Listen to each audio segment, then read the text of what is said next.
Good morning. I feel like I'm going to be taking a digital detox soon. I started talking about digital detoxes back in 2017 when the tech really started encroaching upon us, and it was way before its time.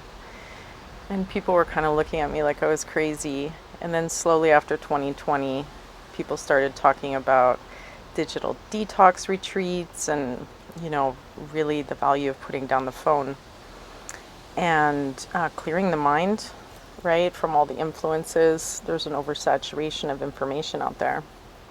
So, some of the things I learned when I was doing my own digital detoxes is how the attention span really lengthens, and just not touching the phone itself, like the physical consequences of constantly touching something that's pumping frequencies through it regularly, affecting our natural bioenergetic sphere.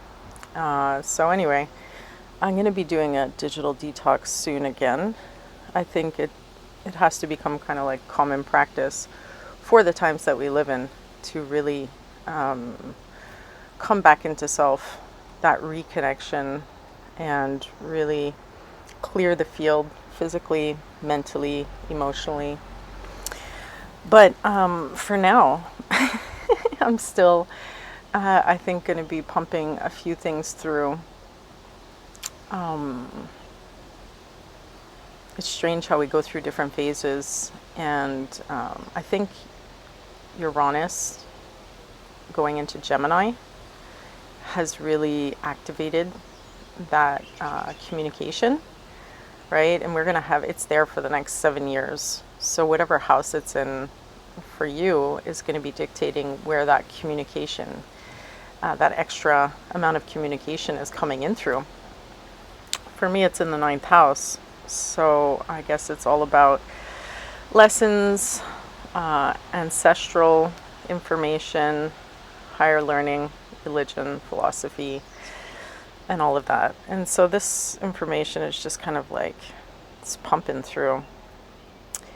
The mind is very active these days, and I think there's more value in experience than there is in working on that mental level with the mindscape, and intellectualizing everything only has its value to a certain extent, but really getting out there and experiencing things is what gives us that multidimensional understanding, right?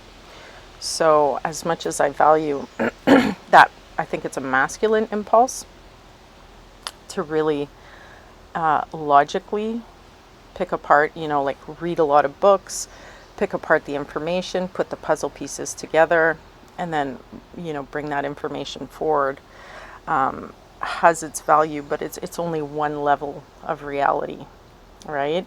And then you have all these other levels of reality that different people are tapping into.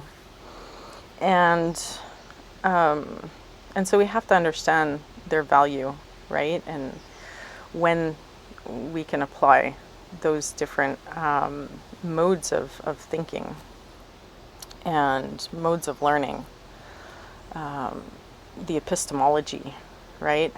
How we learn and how we know knowledge is kind of at the forefront, I think, of where humanity's going, because just intaking information all the time doesn't it doesn't do it. It just doesn't do it. And a lot of mystics, understand this. There's plenty of mystics that don't read any books, right? It's just all about the inward process and going in and accessing information from within the layers of the body, the layers of the cosmos. And then, there's the other approach, which is to kind of take in a bunch of different information through reading and building your knowledge up that way, but then flowing and not being rigid with what it is, kind of becoming the observer and the witness to what it is you're taking in, but always leaving room and space to expand that through lived experience. So there's something that was coming through about the, the how to manage the spiritual ego when people go through like this activation and they connect to the unified field, and they're really expanding their sensorial, like that experience of being connected to the universe opens up all these channels. And yesterday I was talking about how grounding that energy is so important. And I call it, there's an aspect of when people go through these different levels of opening up sensorially and temporally and spiritually to different information. And you hear about people becoming one, like they completely lose their identity, become one with the Godhead. I call it Godheading. And then they get into that solipsistic kind of approach to life where they're controlling everything within their experience, and they can often feel like with that whole manifestation wave that people jumped on, that their focus becomes how to create their own reality. And then you move past that. Eventually you have to, because that's like the enchanted forest. And if you become the enchanted forest and the enchanted forest becomes you're kind of stuck in this solipsistic bubble. So to come back down into the whitening, into the reddening process of the alchemical process, it is a reintegration of the self, having gone through that individuation process, coming back into community and coming back into a grounded approach to bring forward their essence and everything they've distilled and brought forward after that cleansing process, to then reemerge with others and be able to interact with people in their environment in a healthy way. Because if you're in that enchanted forest, your reality versus other people's reality, there's no connection. There's no two-way conversation. But it is a phase, I think, of that, and of that process where people do get into the Godheading and really focusing on themselves, their spiritual role, their connection to the universe. And then coming back down from that can feel a little bit like, there's a crashing of the ego. It's like a second little mini ego death, but it's the death of the spiritual ego. Having touched that kind of premateria stuff, you really do feel like, holy shit, I can make things happen in the universe. But the grounded approach is what's needed to sustain that individuation out into the world to create things with others. And so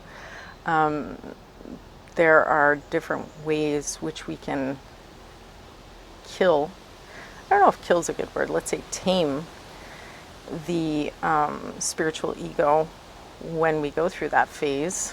And it really has to do with chop wood and carry water, coming back down to the practical aspects of life.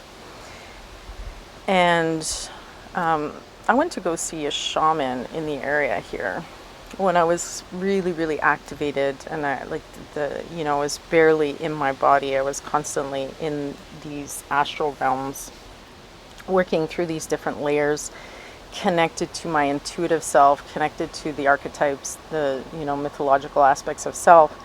And I was sustaining myself there. I was burning out. Like I said, that feminine principle can really burn you out. So I was like kind of burning myself out. But I was managing, I was sustaining myself in that space. And eventually, what happened was the shaman, who has a really good reputation in this area, geographically where I live, he just asked me a few key questions about my practical life, like how I was living practically, what my relationship was with the people around me.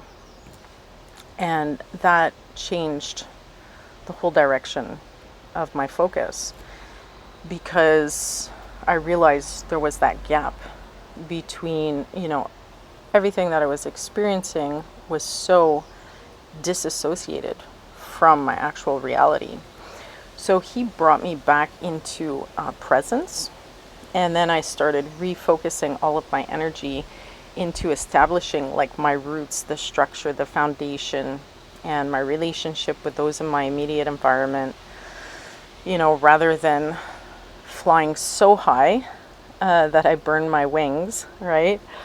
Or dipping too low that they drown in the ocean. Just coming back into that center point and integrating everything that I was learning to work through the reality that I was living. And I think that's such a key, it's a humbling experience after you go through these states of really being connected to the universe, to come back down and to try and put things to practical use. Because a lot of people want to run away from their reality when they touch these more divine or interconnected spaces. And there's this feeling of wanting to run away from your reality. Like you start feeling so different because your experience is so different. The experience you're having of the world gets further and further away from the experience that the people around you are having of reality, that you tend to want to just run away from friends and family. For sure, you change forever, and sometimes people that were in your lives just kind of, they fall away. Like there is that natural process because you're becoming more and more of who you truly are. And sometimes the person you were previously is no longer the person you've become. But in terms of family, I think we are born into our lives, the specific lives with these families. We are meant to work through things with them. They are like kind of soul contracts.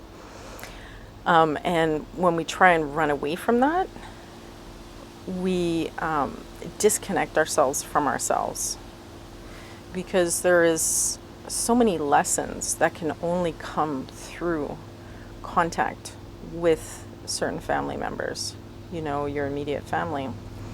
And those lessons are, I believe, they were meant to be. So, being present with that and progressing, changing, maintaining different boundaries, sharing in a different way is all possible while allowing that relationship to grow, right? I'm not saying it's easy. It's not easy, but it is possible. And, I've done it, and I'm continuing to do it. So I know that it's definitely a more grounded approach to expanding ourselves and going through that personal development process. We kind of need, those anchors to bring us back to the lessons that we're truly meant to overcome within this lifetime.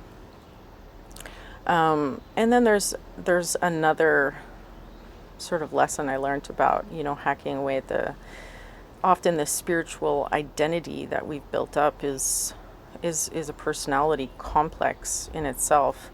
So hacking away at that was also a big part of overcoming the spiritual identity and bringing that energy back down because we tend to, when we get up there, we sort of feel like, everybody else doesn't know what we know. And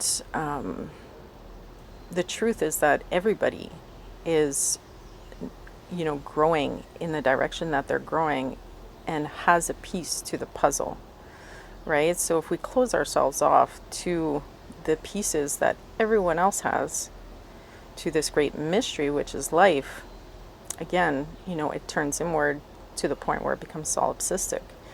So understanding that everybody has a really important piece to the puzzle that is life and to the interconnected web of life really allows that ego to the Godheading to ground back down.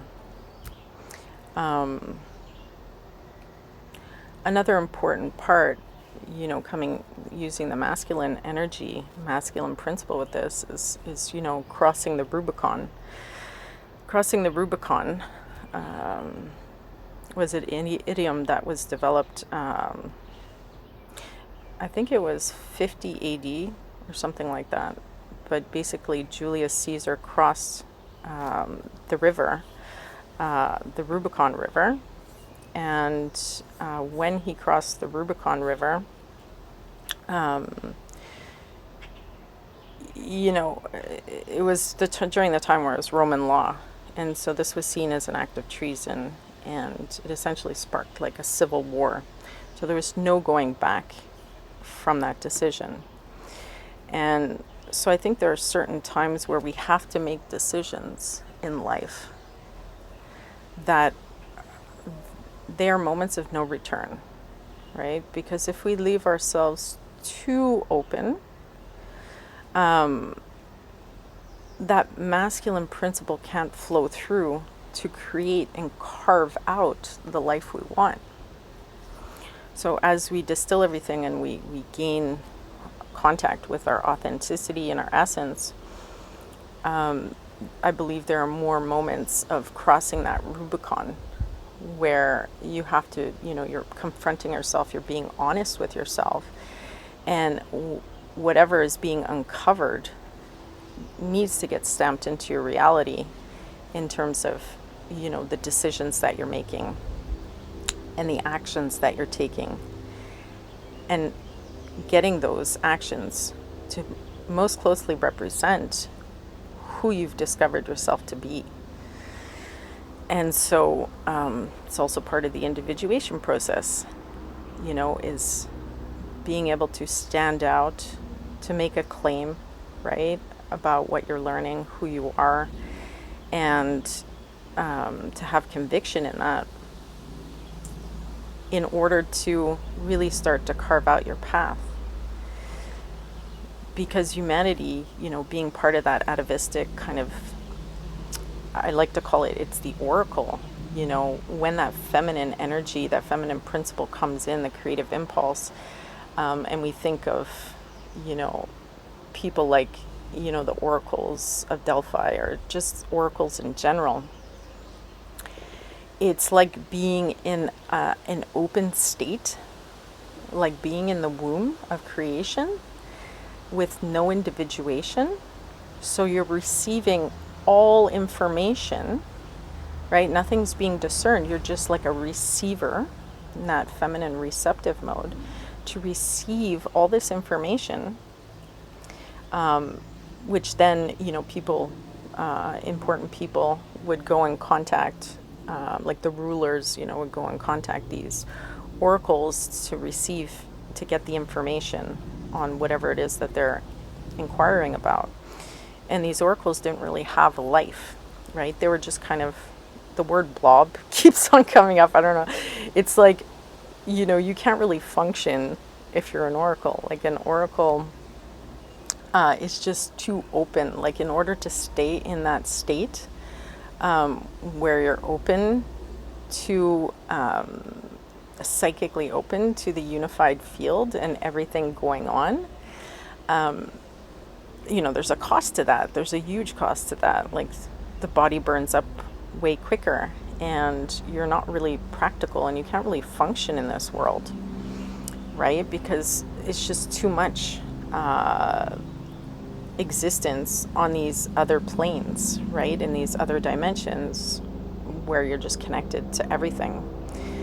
And so the masculine principle really brings, closes up all those channels of receptivity to allow you to begin to individuate. And in the process of individuation, we have to take actions. We have to close our channels. The empath is more open to things, right? But something interesting that I learned about the empath is when I was in that state, which I spent quite a few years in that state, actually, that is staying open to the universe. Yes, you receive a lot more information. You can receive a lot more just, knowledge about what's going on in the world without having to seek it out on an intellectual level. But that becomes your weakness because that's an entry point for anything and everything to get in.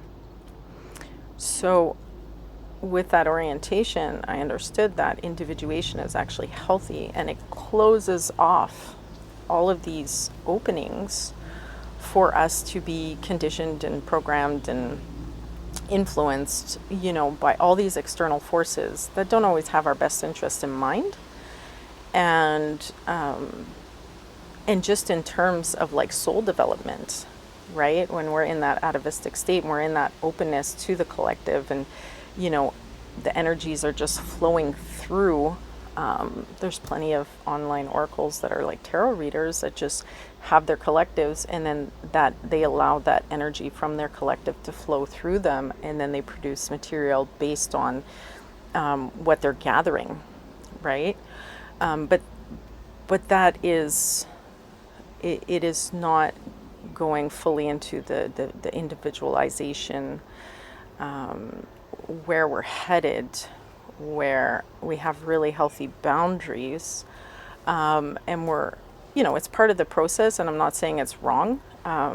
There's different phases to every stage, but I think eventually people come to realize that being in that receptive mode, if it's not balanced with the masculine principle of action and forcing the energy out as well,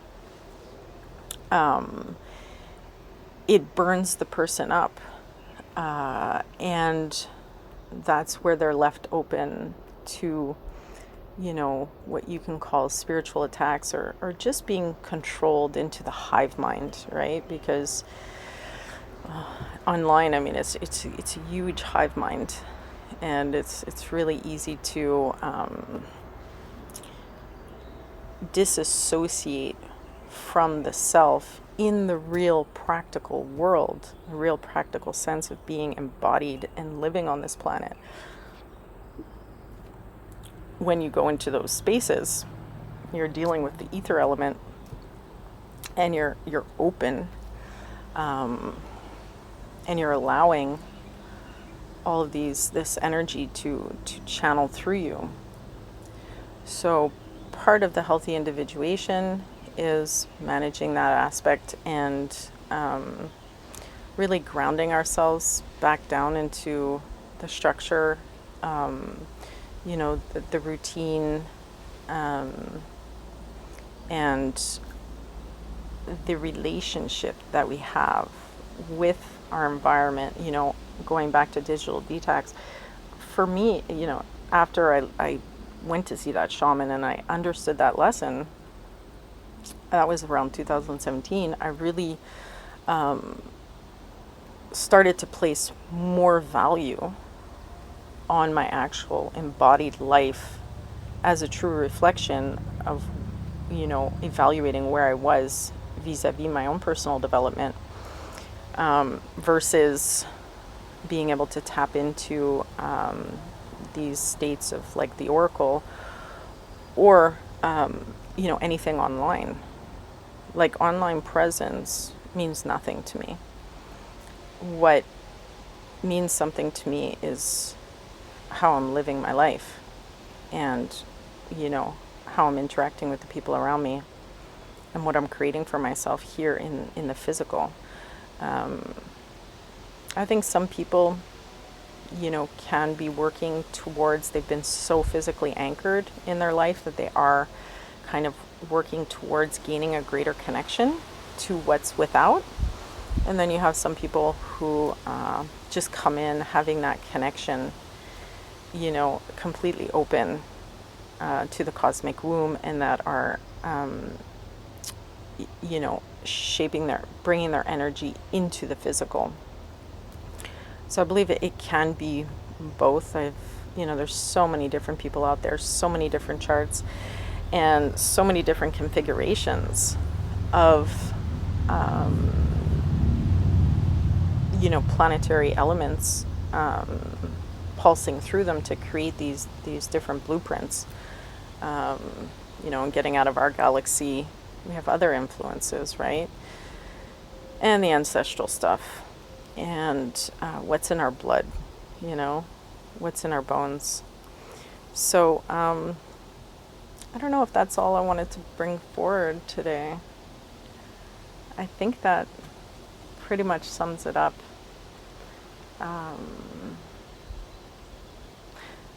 The masculine principle, like, you know, talking more about what the masculine brings forward. I think there's, for me personally, I believe that the masculine and the feminine are counterparts. They both have their value, but they both represent very different qualities to this world. And working together, seeing, you know, the masculine for who they are is a challenge for the feminine, and seeing the feminine for who they are is a challenge for the masculine, seeing as we're coming at things from such different lenses of perception.